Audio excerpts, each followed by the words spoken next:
नमस्कार दोस्तों, ज्ञान मीमांसा के यूट्यूब चैनल में आप सभी का स्वागत है। जैसे कि हम ग्रामीण विकास का यूनिट 3 सामाजिक अंकेक्षण दिया गया है उसे हम पढ़ रहे थे। देखिए, इसके अंतर्गत हमने एक नियम को जो है पढ़ना स्टार्ट कर दिया था, जिसका नाम है मनरेगा छत्तीसगढ़ सामाजिक अंकेक्षण नियम 2015। इसमें टोटल कितने 15 धारा थी। उसमें से इसके पहले की वीडियो में हमने 9 धाराओं को पढ़ लिया है। उसके बचे हुए जो आगे के 6 धारा है, 10 से लेकर के 15 तक के, उन 6 धाराओं को जो है इस वीडियो में पढ़ेंगे और साथ ही इसके संबंध में जो अन्य जानकारी है उन सबको भी पढ़ेंगे। तो देखिए, एक बार हम रिवाइज कर लेते हैं कि इससे पहले के जो 1 से लेकर के 9 धारा है उसमें क्या क्या थे, उन सबको रिवाइज कर लेते हैं। तो चलिए, सबसे पहले पहला धारा क्या था, तो धारा 1 सेक्शन 1 में क्या दिया गया है, तो इसमें जो है संक्षिप्त नाम उसका विस्तार कहाँ है और प्रारंभ कब किया गया था उसे दिया गया है। ठीक, तो प्रारंभ तिथि आपको याद होगा 10 नवंबर 2015 से। ठीक, धारा 2 में फिर क्या दिया गया है, धारा 2 में दिया गया है परिभाषाएं। तो परिभाषाओं को दिया गया है धारा 2 में, बहुत सारी परिभाषाएं पढ़े थे हमने। ठीक, उसके बाद देखिए धारा 3 में क्या दिया गया है, तो धारा 3 में जो है सामाजिक लोक परीक्षा संसाधन का आधार, तो संसाधन आधार जो है धारा 3 में दिया गया है। ठीक, संसाधन का जो आधार है वह जो है धारा 3 में दिया गया है, जिसके अंतर्गत जो है हमने बहुत सारे पढ़े थे। जो सामाजिक अंकेक्षण दल के लिए कौन कौन से उस दल में शामिल होंगे, उन सब जो है इसके संसाधन आधार के रूप में आते हैं। ठीक, उसके बाद जो है धारा 4 में क्या दिया गया है, सामाजिक लेखा परीक्षक के पूर्वापेक्षाएं। तो पूर्वापेक्षाएं जो है, तो पूर्वापेक्षाएं अर्थात उनको प्रारंभ करने से पहले क्या क्या जो आवश्यक रहते हैं उन सब के संबंध में दिया गया है धारा 4 में। ठीक, वही धारा 5 में क्या दिया गया है, धारा 5 में दिया गया है लेख परीक्षा की आवधिक। तो सामाजिक लेख परीक्षा अंकेक्षण के लिए जो है आवधिक जो है अधिकता, ये अधिकता का जो है वर्णन किसमें किया गया है, ये धारा 5 में किया गया है। और वही धारा 6 में क्या दिया गया है, धारा 6 में सरकारी जो भी अंकेक्षण के लिए आवश्यक दस्तावेज रहेंगे उन सब का रिकॉर्ड, उसके लिए आवेदन करना पड़ता है। जो अंकेक्षण दल है उन्हें आवेदन दाखिल करना होता है। तो आवेदन दाखिल कब से कब तक करना रहता है, आवेदन दाखिल उसे जो है किसमें दिया गया है, धारा 6 में दिया गया है आवेदन दाखिल करने को। ठीक, और वही धारा 7 में क्या दिया है, पंचायतों को सामाजिक अंकेक्षण की जानकारी देना। तो धारा 7 में है पंचायतों को जो है सामाजिक अंकेक्षण की जो है जानकारी देना, जानकारी किसमें दिया गया है, 7 में। और वही धारा 8 में हमने क्या पढ़ा है, धारा 8 में हमने पढ़ा था कि ग्राम पंचायत में सामाजिक अंकेक्षण की प्रक्रिया किस प्रकार होगा। तो प्रक्रिया को हमने पढ़ा है इसमें धारा 8 में। और वही फिर लास्ट धारा 9 में हमने पढ़ा था सामाजिक अंकेक्षण ग्राम सभा। तो ये बहुत महत्वपूर्ण सभा होता है, ग्राम सामाजिक अंकेक्षण के लिए जो है एक सभा लगता है ग्राम सभा। तो उसी ग्राम सभा के संबंध में हमने पढ़ा था। तो यहाँ तक के हमने जो है कंप्लीट धारा 9 तक के हमने पूरा पढ़ लिया है। ठीक, अब इसके आगे जो आगे के धारा है धारा 10, वहां से हम इस वीडियो में पढ़ना स्टार्ट करेंगे। यदि आपने इससे पहले की वीडियो नहीं देखे हैं तो आप जाके देख सकते हैं, उसमें पूरा डिटेल से आपने एक एक पॉइंट को जो है हमने चर्चा किया था। ठीक, तो अब आगे इसमें पढ़ेंगे। अगर आप हमारे चैनल में नए हैं तो चैनल को सब्सक्राइब कर लीजिएगा। अगर वीडियो आपको पसंद आया तो वीडियो लाइक कीजिए और अपने दोस्तों में भी शेयर कर दीजिए। तो चलिए स्टार्ट करते हैं धारा 10 से। देखिए धारा 10 में जो है हमारा जो अभी तक के अंकेक्षण कार्यक्रम चल रहा था वो कहाँ कहाँ तक हो गया था। तो देखिए वह जो पूरा प्रक्रिया पढ़ने के बाद वह ग्राम सभा में, तो ग्राम सभा हर ग्राम का एक विशेष सभा बुलाया जाता है। उस विशेष सभा में जो है उसको रखा जाता था, किस जो सामाजिक अंकेक्षण किया गया है उस रिपोर्ट को रखा गया था। अब इस सभा से पारित होने के पश्चात इस सभा में जो है सब कुछ होने के बाद फिर उसे कहाँ लिया जाता है, एक अलग से क्लस्टर स्तरीय एग्जिट कॉन्फ्रेंस लगता है। तो ये क्लस्टर स्तर पे एक सम्मेलन होता है, क्लस्टर स्तरीय एग्जिट कॉन्फ्रेंस के नाम से इसे जानते हैं। ठीक, तो अब धारा 10 में इसी को दिया गया है। देखिए सामाजिक अंकेक्षण प्रक्रिया के समापन के रूप में क्लस्टर की सभी ग्राम पंचायतों में ग्राम सभाओं के पूरा होने के बाद क्लस्टर स्तर पर एक सामाजिक अंकेक्षण निकास सम्मेलन आयोजित करेगा। तो देखिए निकास सम्मेलन की हमने परिभाषा दिखा था। तो इसका जो है क्लस्टर स्तर पर एक सामाजिक अंकेक्षण निकास सम्मेलन आयोजित किया जाता है। तो निकास सम्मेलन की परिभाषा हमने परिभाषा वाले धारा में देखा था, धारा 2 में, जिसमें क्या कहा गया है, जो कलेक्टर होते हैं जिसे जिला समन्वयक अधिकारी के रूप में जानते हैं, तो जो कलेक्टर हैं वे जो है इनके साथ जो दल है, ये सामाजिक अंकेक्षण के लिए जो दल बना हुआ है उनके साथ, और जो सरकारी कर्मचारी हैं उससे संबंधित जो अधिकारी हैं उनके मिला करके जो है एक मीटिंग बुलाते हैं, उसी को क्या कहा जाता है, निकास सम्मेलन कहा जाता है। ठीक, तो निकास सम्मेलन आयोजित किया जाता है।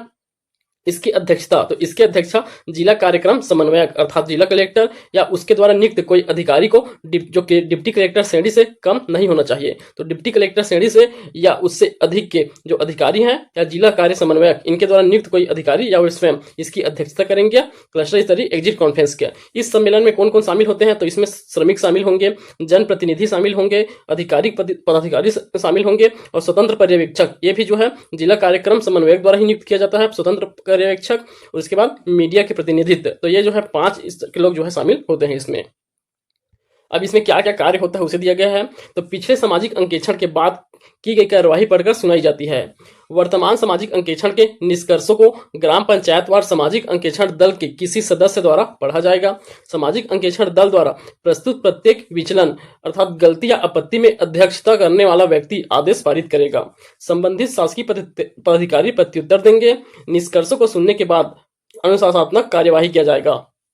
यदि पदाधिकारी द्वारा विधि का दुरुपयोग पाया गया तो वे निकासी बैठक में उसका पुनः भुगतान कर सकेंगे।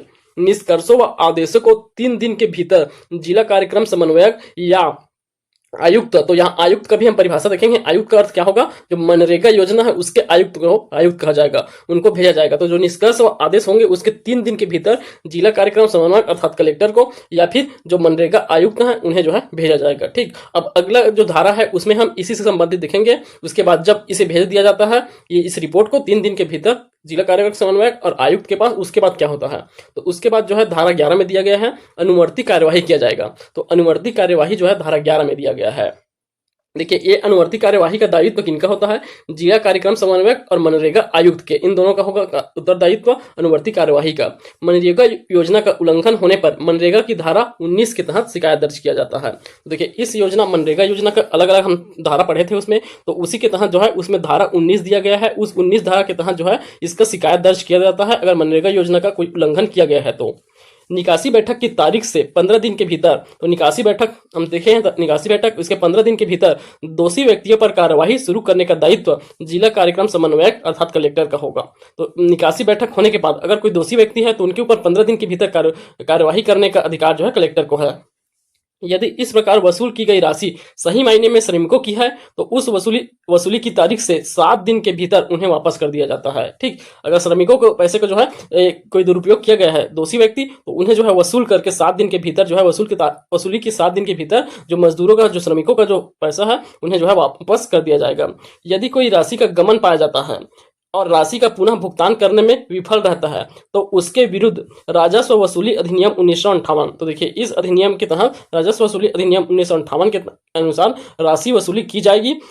राशि वसूली की जाएगी। देखिए यह जो है निकासी बैठक के 6 माह के भीतर पूरा किया जाएगा। तो पूरे वसूली जो है 6 माह के भीतर करना आवश्यक होता है। जो निकासी बैठक हुआ है उसके 6 माह के अंदर अंदर जो है जो भी वसूली करना, जो राशि अगर गलत किया गया है उनके द्वारा, अगर गलत तरीके से भ्रष्टाचार के माध्यम से किया गया है तो उसे वसूली किया जाएगा 6 माह के भीतर। ठीक, तो ये अनुवर्ती कार्यवाही किनके द्वारा किया जाता है, जिला कार्यक्रम समन्वयक और मनरेगा आयुक्त, इन दोनों के द्वारा किया जाएगा। ठीक, अब उसके बाद देखिए धारा 11 हो गया, अब धारा 12 में देखिए, अब धारा 12 में दिया गया है सामाजिक अंकेक्षण प्रक्रिया में प्रशासन की भूमिका। तो इसमें प्रशासन की भूमिका देखिए सामाजिक अंकेक्षण में, तो देखिए सामाजिक अंकेक्षण जो है पारदर्शिता प्रदर्शित करने के लिए किया जाता है, तो ये भ्रष्टाचार रोकने और पारदर्शिता से संबंधित है। तो इसमें देखिए प्रशासन की भूमिका क्या रहेगी, सामाजिक अंकेक्षण कार्यान्वयन एजेंसी, तो सामाजिक अंकेक्षण कार्यान्वयन एजेंसी द्वारा किए गए कार्य का एक स्वतंत्र मूल्यांकन है। तो ये क्या है, एक कार्यान्वयन एजेंसी द्वारा किए गए कार्यों का एक स्वतंत्र मूल्यांकन कहलाता है सामाजिक अंकेक्षण। इसमें प्रशासनिक मशीनरी द्वारा प्रक्रिया में हस्तक्षेप करने या उसे प्रभावित करने के किसी भी प्रयास से सख्ती से निपटाया जाएगा। तो देखिए प्रशासनिक मशीन द्वारा किसी भी प्रकार का कोई हस्तक्षेप नहीं चाहिए इसमें। ठीक, तो सामाजिक अंकेक्षण की क्रिया में उनका किसी भी प्रकार का हस्तक्षेप को सख्ती से निपटाया जाएगा। उन्हें सख्ती से अगर कोई भी हस्तक्षेप कर रहे हैं प्रशासनिक अधिकारी तो उन्हें जो है सख्ती से निपटाया जाएगा। देखिए मनरेगा कार्यान्वयन से संबंधित सभी अधिकारी कर्मचारी सामाजिक अंकेक्षण के संचालन में सहयोग करेंगे। तो देखिए जो भी सामाजिक अंकेक्षण के लिए कार्य किए जा रहे हैं उनमें सभी अधिकारियों कर्मचारियों को जो है सहयोग करना होगा। उसके विरुद्ध अगर वो लोग जो है कुछ और अपने पावर का इस्तेमाल करते हुए उसे रोकने के प्रयास करते हैं तो उनके ऊपर जो है सख्ती से कार्रवाई किया जाता है प्रशासनिक अधिकारी के ऊपर। अर्थात इसमें प्रशासन की जो है ज्यादा भूमिका नहीं है, उनका हस्तक्षेप को पूरी तरह से सख्ती दर्शाया गया है इसमें। ठीक, तो ये पारदर्शिता रखने के लिए जो है इसे बहुत महत्वपूर्ण सामाजिक अंकेक्षण को माना गया है। चलिए अब अगला देखिए धारा 13। तो धारा 13 में क्या है, सामाजिक अंकेक्षण दल के लिए आचार संहिता। तो ये बहुत इंपॉर्टेंट पॉइंट है, तो इस धारा को आपको याद रखना है। धारा 13 में क्या दिया गया है, आचार संहिता किनके लिए, सामाजिक अंकेक्षण दल के लिए आचार संहिता जो है धारा 13 में दिया गया है। ठीक, तो बहुत इंपॉर्टेंट धारा है ये। देखिए इसमें जो है क्या क्या कार्य करना है, किस प्रकार से उनको कार्य करना है सामाजिक अंकेक्षण दल को, क्या उनके लिए आचार संहिता होगा, नैतिकता उनके संबंध में क्या क्या होना चाहिए, इन सबको पर चर्चा जो है इस धारा में किया गया है। तो देखिए ये सभी जो पॉइंट दिए गए हैं इसमें इनका पालन करना सभी के लिए अनिवार्य होगा। अगर सामाजिक अंकेक्षण टीम द्वारा इन सभी आचार संहिता का पालन करना अनिवार्य रहेगा। तो देखिए इसमें क्या क्या दिए गए हैं उसे देखते हैं। तो सबसे पहला पॉइंट क्या है, सामाजिक अंकेक्षण टीम अपने कार्य में उच्च स्तरीय पारदर्शिता और सत्यनिष्ठ का प्रदर्शन करेंगी। उच्च स्तरीय पारदर्शिता रखेंगे और सत्यनिष्ठ का प्रदर्शन। वे सामाजिक अंकेक्षण का निष्पादन ग्रामों में गरिमा के साथ करेंगे। तो गरिमा में रख के करना है इन्हें। वे मनरेगा योजना के मजदूर परिवार द्वारा व्यवस्था किए गए अथवा स्व सहायता समूह द्वारा व्यवस्था किए गए भोजन ही ग्रहण करेंगे और इसके एवज में वे यथा आवश्यक भुगतान भी करेंगे। तो देखिए, अगर इनके भोजन भी करना है तो किनके यहाँ, जो मनरेगा के मजदूर है उनके यहाँ और स्व सहायता समूहों के माध्यम से ही वे भोजन कर सकते हैं। बाकी किसी राजनीतिक जनप्रतिनिधित्व हो या किसी कर्मचारी के घर जाके जो है वे भोजन नहीं करेंगे। ठीक, तो ये भी जो है उनके आचरण को बनाए रखेगा। उसके बाद सामाजिक अंकेक्षण टीम सामाजिक अंकेक्षण अवधि के दौरान केवल मनरेगा योजना के मजदूरों के घर में अथवा किसी शासकीय भवन में ही निवास करेंगे। ठीक, तो किसी नेता के जो है उनके भवन में निवास नहीं करेंगे, या तो मनरेगा योजना के मजदूरों के घर में या शासकीय भवन में निवास करेंगे। वे अपने महिला अंकेक्षक साथियों के साथ गरिमा के साथ व्यवहार करेंगे।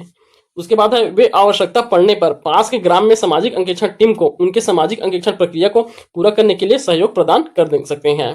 ठीक, वे कार्य के दौरान मदिरा अथवा मादक वस्तुओं का सेवन नहीं करेंगे। तो ये भी उनके आचार संहिता में शामिल है। वे किसी भी क्रियान्वयन एजेंसियों के किसी भी प्रकार का कृपा या वित्तीय या गैर वित्तीय लाभ और पक्ष नहीं लेंगे। तो किसी भी एजेंसी, जो क्रियान्वयन एजेंसी है, उनसे किसी प्रकार की भी वित्तीय या गैर वित्तीय लाभ नहीं लेंगे। ठीक, तो ये इनके आचार संहिता है। इसके अलावा देखिए, ये सभी जो उल्लेखित आचार संहिता है, अगर उसका कोई भी उल्लंघन करते हैं, उस दल में से सामाजिक अंकेक्षण दल के कोई भी व्यक्ति द्वारा इसका उल्लंघन किया जाता है, तो उसे जो है उसके सेवा से अंतिम रूप से समाप्त कर दिया जाएगा। तो उस तारीख से जो है उसे उसके सेवा से हटा दिया जाएगा, उसके पद से हटा दिया जाता है। ठीक, तो ये है उसके आचार संहिता संबंध में। अब उसके बाद देखिए धारा 14 में क्या दिया गया है। तो धारा 14 में दिया गया है समवर्ती सामाजिक अंकेक्षण। तो समवर्ती सामाजिक अंकेक्षण, इसमें हमें क्या पढ़ना है। तो देखिए, सामाजिक लेखा परीक्षा सार्वजनिक सतर्कता की एक सतत प्रक्रिया होनी चाहिए। तो सतत प्रक्रिया समवर्ती सामाजिक अंकेक्षण का मतलब वही है कि सतत प्रक्रिया, अर्थात जो है ये सामाजिक अंकेक्षण हमेशा चलता रहना चाहिए कि एक बार हो गया फिर खत्म, ऐसा नहीं। इसीलिए इसे जो है वर्ष में 2 बार कराया जाता है। तो वर्ष में 2 बार आवश्यक होता है।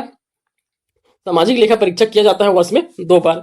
इससे प्राथमिक हितधारकों द्वारा मांग के अनुसार सामाजिक लेखा परीक्षा करने के लिए स्वतंत्र पहल की सुविधा होगी। इसका उद्देश्य क्या है, तो इसका समवर्ती सामाजिक अंकेक्षण का उद्देश्य क्या है उसे दिया गया है। यहाँ देखिए, तो इसमें क्या क्या उद्देश्य हैं आप देख सकते हैं। गांव में सामाजिक अंकेक्षण पूरा होने के बाद ग्राम में ग्राम सामाजिक अंकेक्षण अन्य कार्यकर्ताओं के साथ मिलकर ऊपर लिखे नियम 6 और 9 की प्रक्रिया का पालन करते हुए महीने में 1 बार स्वयं समवर्ती सामाजिक अंकेक्षण कर सकते हैं। देखिए, ये सामाजिक अंकेक्षण की जो प्रक्रिया है वो साल में 2 बार होता है। इसके अलावा जो ग्राम सामाजिक अंकेक्षक होते हैं, तो जो ग्राम के सामाजिक अंकेक्षक होंगे वे जो है इसी के तहत जो महीने में 1 बार जो है हर बार जो है वो क्या करते हैं, समवर्ती सामाजिक अंकेक्षण अलग से कर सकते हैं। उनके साथ साथ जो है पैरेलली वो भी जो है महीने में 1 बार और समवर्ती अंकेक्षण कर सकते हैं। जो ग्राम सामाजिक अंकेक्षक होंगे वे समवर्ती सामाजिक अंकेक्षण की रिपोर्ट के साथ साथ कई कार्यवाही की रिपोर्ट अगली ग्राम सभा में समक्ष रखी जानी चाहिए। सीओ, जो जनपद पंचायत के सीओ या कार्यक्रम अधिकारी द्वारा मासिक बैठक में समवर्ती सामाजिक लेखा परीक्षक में की गई सभी टिप्पणियों पर त्वरित कार्यवाही शुरू की जाएगी। अनुवर्ती बैठक में भाग लेने और ग्राम सामाजिक लेखा परीक्षकों द्वारा समवर्ती सामाजिक लेखा परीक्षा रिपोर्ट प्रस्तुत करने के दौरान सीजीएसयू अपने सामाजिक लेखा परीक्षा निधि से उनके भोजन भत्ते और मानदेय का भुगतान करेगा। ठीक, तो इनका भुगतान जो है इनके द्वारा किया जाएगा, सीजीएसयू के द्वारा। ठीक, उसके बाद चलिए अंतिम जो है उसमें क्या दिया गया है, सामाजिक अंकेक्षण प्रक्रिया के लिए बजट। तो ये जो धारा 15 है उसमें जो है बजट का प्रावधान दिया गया है सामाजिक अंकेक्षण प्रक्रिया के लिए। देखिए, इसमें बजट के क्या क्या प्रावधान किए गए थे। तो ग्रामीण विकास मंत्रालय ने मनरेगा योजना के कुल बजट का 6% प्रशासनिक व्यय के लिए खर्च के लिए तय किया है। जैसे हम देखे भी थे मनरेगा योजना में, जिसमें का 6% जो टोटल बजट आता है उसका 6% प्रशासनिक व्यय में खर्च किया जाता है। इस वार्षिक व्यय का, तो वही वार्षिक व्यय का कम से कम 0.5 या अधिकतम जो है 1% सामाजिक अंकेक्षण परीक्षा की निधि के रूप में आवंटित किया जाता है। तो जिसमें वार्षिक बजट में कितना जो बजट आया रहता है वार्षिक बजट, उसका कम से कम 0.5% और अधिकतम 1% जो है सामाजिक अंकेक्षण के लिए खर्च किया जाता है। ठीक, तो इसका बजट जो है, जो टोटल बजट रहता है मनरेगा का, उसी के बचत के अंदर 0.5 से लेकर के 1% तक का बजट जो है इसके लिए उपयोग किया जाता है सामाजिक अंकेक्षण के लिए। ठीक, तो ये हमने पूरा नियम को पढ़ लिया, सभी धाराओं को पढ़ लिया है इस नियम के। तो मनरेगा छत्तीसगढ़ सामाजिक अंकेक्षण नियम 2015 के 15 धाराओं को हमने पढ़ लिया है, पूरा डिटेल से सिस्टमेटिक रूप से इसमें दिया गया है। आप इसे एक बार और रिवाइज कीजिए, थोड़ा स्पीड करके वीडियो को पढ़िएगा, पूरा आपको समझ आ जाएगा। अब चलिए इसके बाद जो है इसमें जो है सामाजिक अंकेक्षण संबंधी अन्य महत्वपूर्ण तथ्य उन्हें भी दिया गया है। तो इनमें महत्वपूर्ण तथ्यों को भी देख सकते हैं, यहाँ से भी एग्जाम में पूछा जा सकते हैं। तो चलिए, सामाजिक अंकेक्षण का बुनियादी मकसद लोगों का शासन के साथ कार्य एवं कार्यकर परियोजनाओं, कानून एवं नीतियों के क्रियान्वयन, मूल्यांकन एवं पर्यवेक्षक में सार्वजनिक उत्तरदायित्व सुनिश्चित करना है। देखिए, सामाजिक अंकेक्षण शब्द की शुरुआत 1950 में किया गया था। सामाजिक अंकेक्षण संबंध में ये सामान्य जानकारी है। इसके संबंध में सबसे पहले शुरुआत जो है 1950 में सामाजिक अंकेक्षण शब्द की शुरुआत, और सामाजिक अंकेक्षण का उद्गम जो है यूएसए से माना जाता है, संयुक्त राज्य अमेरिका से माना जाता है। विधिक रूप से सामाजिक अंकेक्षण लागू करने वाला पहला देश जो है स्वीडन है। तो स्वीडन जो है पहला देश है जिसमें सबसे पहले विधिक रूप से सामाजिक अंकेक्षण लागू किया गया था। त्रिस्तरीय पंचायती राज में सामाजिक अंकेक्षण लागू कब हुआ था? 30 अक्टूबर 1996 को। तो ये बहुत इंपॉर्टेंट डेट है। 30 अक्टूबर 1996 में त्रिस्तरीय पंचायती राज में सामाजिक अंकेक्षण लागू किया गया था। ग्राम पंचायत के कार्यों का सामाजिक अंकेक्षण ग्राम सभा द्वारा किया जाता है। सामाजिक अंकेक्षण की सूचना या घोषणा 1 माह से पूर्व जो है दिया जाता है। तो इसके संबंध में सूचना 1 माह पूर्व दिया जाएगा। ठीक, तो यह सामान्य जानकारी हो गया। उसके बाद देखिए, इसमें जो है एजेंडा, सामाजिक अंकेक्षण का जो एजेंडा, स्थान, समय, तिथि का स्पष्ट उल्लेख जरूरी होता है। इसके एजेंडा क्या होगा? स्थान, समय, तिथि, इन सब का उल्लेख जो है जरूरी है। सामाजिक अंकेक्षण ग्राम सभा आयोजित कर किया जाएगा। तो ग्राम सभा आयोजित करके जो है सामाजिक अंकेक्षण किया जाएगा। सामाजिक अंकेक्षण हेतु कोरम ग्राम सभा के समान रहता है। तो जैसे ग्राम सभा में कोरम रहेगा 1/10 का, उसी प्रकार जो है इसमें भी रहेगा सामाजिक अंकेक्षण में कोरम। सामाजिक अंकेक्षण की ग्राम सभा एवं विशेष ग्राम सभा होती है। तो सामाजिक अंकेक्षण के लिए ग्राम सभा जो लगता है, ग्राम सभा, वह एक विशेष ग्राम सभा होगा। सामाजिक अंकेक्षण के ग्राम सभा में अध्यक्ष, सरपंच या निर्वाचित प्रतिनिधि को नहीं बनाया जाता है। तो इसमें अध्यक्ष कोई निर्वाचित प्रतिनिधि नहीं होता है, ग्राम सभा के सदस्यों में से किसी को चुना जाता है। हम इसमें पहले भी चर्चा किए थे। ठीक, अब देखिए इसमें जांच दल, तो जो जांच दल रहेंगे उसमें सदस्यों की संख्या देख सकते हैं। तो जांच दल में न्यूनतम 5 सदस्य होंगे और अधिकतम 7 सदस्य होंगे। सदस्य का चुनाव ग्राम सभा द्वारा किया जाता है, जिसमें 2 पंजीकृत मजदूर होंगे और 1/3 महिला सदस्य होंगे। जांच दल का गठन केवल एक ही सामाजिक अंकेक्षण की प्रक्रिया हेतु किया जाता है। तो देखिए, वर्ष में 2 बार होता है। तो हर दोनों बार के लिए अलग अलग, पहली बार के लिए जो बनेगा सामाजिक अंकेक्षण दल, वह दूसरे बार के लिए नहीं, अलग अलग व्यक्तियों को बनाया जाएगा। एक दल जो है एक ही बार के लिए जो है सामाजिक अंकेक्षण कर सकते हैं। यह एक स्वैच्छिक कार्य है, इसलिए इसका मानदेय नहीं मिलता है। तो कोई भी व्यक्ति अगर इसमें सदस्य ले रहे हैं तो यह स्वैच्छिक कार्य है, इसके लिए कोई मानदेय नहीं दिया जाता है। ठीक, अब चलिए, इसमें जांच दल 4 तरह के कार्य कर सकता है। जांच दल 4 तरह के कार्य कर सकते हैं और इसमें और क्या क्या कार्य कर सकते हैं उसमें दिया गया है। कार्य स्थल का निरीक्षण व नापजोख करेंगे, कार्यान्वयन एजेंसी के अभिलेखों की जांच, मजदूरों से पूछताछ, जांच का निष्कर्ष व सुझाव देना। ठीक, सामाजिक अंकेक्षण हेतु कम से कम 15 दिवस पूर्व समस्त अभिलेख ग्राम पंचायत में उपलब्ध हो। सामाजिक अंकेक्षण वर्ष में 2 बार आवश्यक है। तो ये 4 जो कार्य हैं वे करेंगे। उसके अलावा जो सामान्य है, तो सामाजिक अंकेक्षण 2 बार होता है वर्ष में, 6 माह में 1 बार सामाजिक अंकेक्षण होता है। ग्राम सभा के समक्ष प्रस्तुत कार्य का ब्यौरा अनुविभागीय अधिकारी राजस्व को भेजा जाता है। तो जो भी होता है इसके समक्ष कार्य, उन सबका जो है ब्यौरा अनुविभागीय अधिकारी एसडीएम को भेजा जाएगा। ठीक, सामाजिक अंकेक्षण फोरम एवं तकनीकी दलों की रिपोर्ट एक निश्चित समय के भीतर कार्यक्रम अधिकारी एवं जिला पंचायत को भेज दी जानी चाहिए ताकि उन पर उचित कार्रवाई हो सके। सामाजिक अंकेक्षण निधि को रिलीज मनरेगा आयुक्त करता है। तो सामाजिक अंकेक्षण के लिए जो निधि रहेगा उसका रिलीज कौन करेंगे? मनरेगा आयुक्त। देखिए, राज्य सरकार के कर्तव्य, तो इसके संबंध में सामाजिक अंकेक्षण के संबंध में राज्य सरकार के क्या कर्तव्य रहेंगे? तो देखिए, इसके लिए जो सामाजिक अंकेक्षण पहले की जो सूचना जारी किया जाता है, घोषणा किया जाता है, वे राज्य सरकार द्वारा किया जाएगा। तो तारीख के 1 माह पूर्व सूचित किया जाएगा राज्य सरकार द्वारा। सार्वजनिक स्थानों पर पोस्टर चिपकवाती है राज्य सरकार। गाँव में बुनियादी लगवा करके नोटिस बोर्ड अखबार पर्चों के द्वारा भी प्रचार कराया जाता है। तो ये प्रचार करने का, इसके संबंध में जागरूकता फैलाने का कार्य जो है राज्य सरकार का रहता है सामाजिक अंकेक्षण के संबंध में। ठीक, तो ये हमारा यूनिट 3 यहाँ कंप्लीट होता है। तो हमने ग्रामीण विकास के जो है 3 यूनिट कंप्लीट कर लिए हैं। ठीक, तो ग्रामीण विकास का अब 2 यूनिट बचा हुआ है, वो भी ज्यादा बड़ा नहीं है, एक दिन में कंप्लीट हो जाएगा। तो आज हम जो है ये जो है तीसरा यूनिट कंप्लीट हो गया। इसके बाद जो है आज ही हम चौथे यूनिट को भी कंप्लीट कर देंगे। ठीक, तो आज चौथा यूनिट हो जाएगा, उसके बाद जो है कल 5वां यूनिट। तो ग्रामीण विकास जो है हमारा कल तक की कंप्लीट हो जाएगा। ठीक, तो यहाँ तक कि हमारा वीडियो अगर आपको पसंद आ रहा है तो वीडियो को लाइक कीजिए, अपने दोस्तों में शेयर कीजिए और चैनल को सब्सक्राइब करना ना भूले। धन्यवाद।